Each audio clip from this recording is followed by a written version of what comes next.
नमस्ते प्यारे बच्चों। आज मैं आपको जो वीडियो बना रहा हूँ वो उसका पर्पज है कि आप मैथमेटिक्स में अगर आपका कॉन्फिडेंस गिरा हुआ है 10th क्लास के लिए खास तौर पे या 12th क्लास के लिए, तो आप अपने सिलेबस को थोड़ा सा सिंक्रोनाइज करिए और कुछ इस तरीके से तैयारी करिए जैसे मैं बताना आपको चाह रहा हूँ।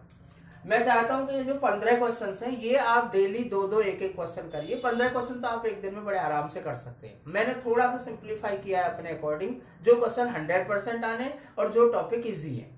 आप ये मत सोचिएगा सरफेस एरिया वॉल्यूम हमें करना है, आप ये सोचिएगा सरफेस एरिया वॉल्यूम के वो 2 क्वेश्चन हमें करने जो आएंगे ही आएंगे। तो वो कुछ क्वेश्चंस मैंने रखे हैं जो सीबीएसई के ब्लूप्रिंट में आते ही आते, चाहे वो क्वेश्चन बुक का हो, चाहे एग्जाम्पल हो, चाहे थोड़ा बहुत बदल के क्वेश्चन हो।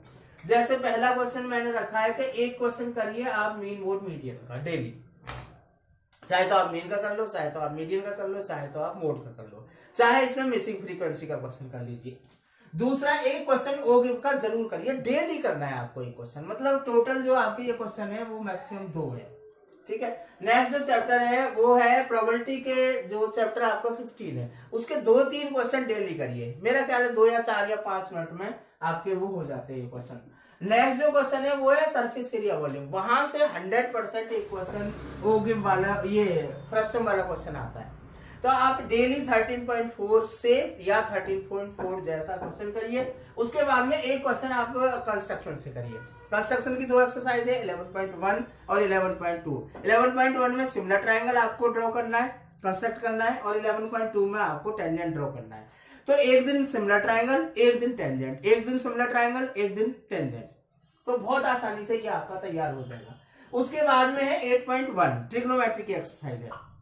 आपको अगर ट्रिग्नोमेट्री मुश्किल लग रही है तो आप ट्रिग्नोमेट्री नाम हटा दो, आप ये सोचिए कि मेरे को केवल 8.1 एक्सरसाइज करनी है। 8.1 एक्सरसाइज से एक क्वेश्चन जरूर आ जाता है। और एक क्वेश्चन और कर लो कोई भी। मैं आपको एक बात और बताऊं, जो अगर आपको बिल्कुल नहीं समझ आ रहा, आप सोल्ड क्वेश्चन कर लो, आप देख देख कर क्वेश्चन कर दो, लेकिन करो जरूर। उसके बाद में है एक्सरसाइज 7.1 और 7.2। 7.1 का क्वेश्चन नंबर 5, 6, 7, 8, 9, 10, 6, 7, 8, 9, 10 उसमें से एक क्वेश्चन जरूर आता है। और 7.2 से एक क्वेश्चन रेशियो वाला जरूर आता है। तो उसे 2 क्वेश्चन करिए, ज्यादा क्वेश्चन मत करिए।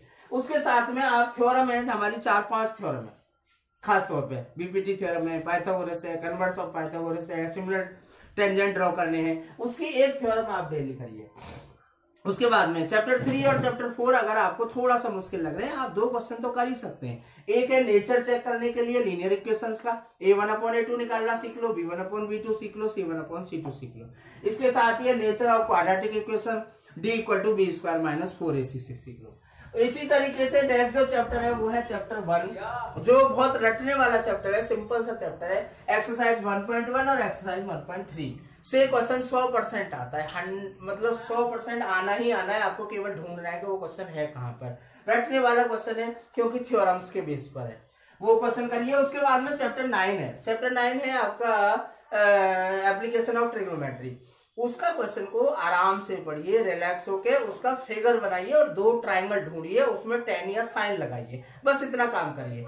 ये उस कंडीशन में मैं बता रहा हूँ जब आपको परेशानी हो रही हो पढ़ने में, आपको इरिटेशन हो रही हो, आपको थोड़ी सी वजन लग रहा हो, आप ये समझ रहे हो नहीं पा रहा है, तब। उसके बाद में एक क्वेश्चन आप चैप्टर 3 का ग्राफ का क्वेश्चन जरूर करिए, हालांकि 2-3 पेपर से आया नहीं है। उसके बाद में है क्वाड्रेटिक इक्वेशन के रूट निकालने, एक रूट दिया हुआ है, दूसरे रूट की वैल्यू निकालिए, मिड टर्म ब्रेक करिए, ठीक है वो।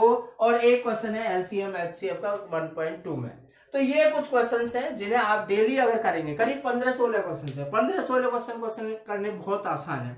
मैंने आपको एक ऑप्शन और भी दिया, नहीं हो रहा हो उस टाइप का क्वेश्चन, आप अटेम्प्ट जरूर करिए, चाहे सोल्व क्वेश्चन करिए, आप उसे 1-2 बार लिख दो। अगर आपने अटेम्प्ट किया, आपने 2 बार लिख दिया उसे, तो आपको वो 50% तो आ ही जाएगा। उसके साथ साथ में एक काम आपको जरूर करना है कि कोई भी एक सैंपल पेपर लो, किसी भी बुक का, यू लाइक हो या कोई भी क्वेश्चन हो, और उसमें से किसी भी एक पेपर से कोई भी 10 क्वेश्चन या 15 क्वेश्चन निकालो, उसमें से ढूंढो। इससे ये फायदा होगा कि आपको क्रैश कोर्स जो होता है, अचानक जो क्वेश्चन दिखाई देता है उसको अटेम्प्ट करना आपको आ जाएगा। एपी का क्वेश्चन भी हालांकि कर सकते हैं, मैंने इसमें डालना नहीं है अगर आपको मुश्किल लग रहा होगा तो। वैसे एपी का क्वेश्चन भी बहुत मुश्किल नहीं है क्योंकि 2 ही फॉर्मूले, AN और SN का क्वेश्चन। तो इस तरीके से आप स्टडी करिए। आपकी स्टडी में, इस तरीके की स्टडी से आपको 15 दिन में कॉन्फिडेंस वापस आ जाएगा। क्योंकि जब आप डेली ये क्वेश्चन करेंगे तो आपका पूरा मैथमेटिक्स आपके रोटेशन में रहेगा, और जहां किसी चीज का रोटेशन है परफेक्टली, वहां पर उस चीज को समझ आना बहुत आसान है। सैंपल पेपर साथ के साथ जरूर करते रहिए। दूसरी बात, चाहे आपके प्री बोर्ड हो रहे हो, चाहे फर्स्ट प्री बोर्ड हो रहा हो, चाहे कोई एग्जाम कंडक्ट कोई कर रहा हो, तो वहां पर आप जरूर अपियर होइए। इस तरीके से अपियर होइए कि मैं कितना कर सकता हूं अभी तक की हालात में, और कितना करना मुझे बाकी है, और कितना मेरे को और किया जा सकता है। ठीक है, तो ये सब आइडिया आप एग्जाम से पहले तैयार हो जाइए। डेट शीट अभी आने वाली है, सीबीएसई का जिस तरीके से मैसेज या नोटिफिकेशन आ रहे हैं, या कुछ लोगों की सलाह आ रही है, दिसंबर के लास्ट वीक में डेट शीट आ जाएगी। तो डेट शीट तो सब आती रहेगी, आप अपनी तैयारी करिए। All the very best. और हाँ, मेरे चैनल को लाइक और शेयर जरूर करिए। अगर सब्सक्राइब नहीं किया तो सब्सक्राइब करिए। Thank you very much. All the very best.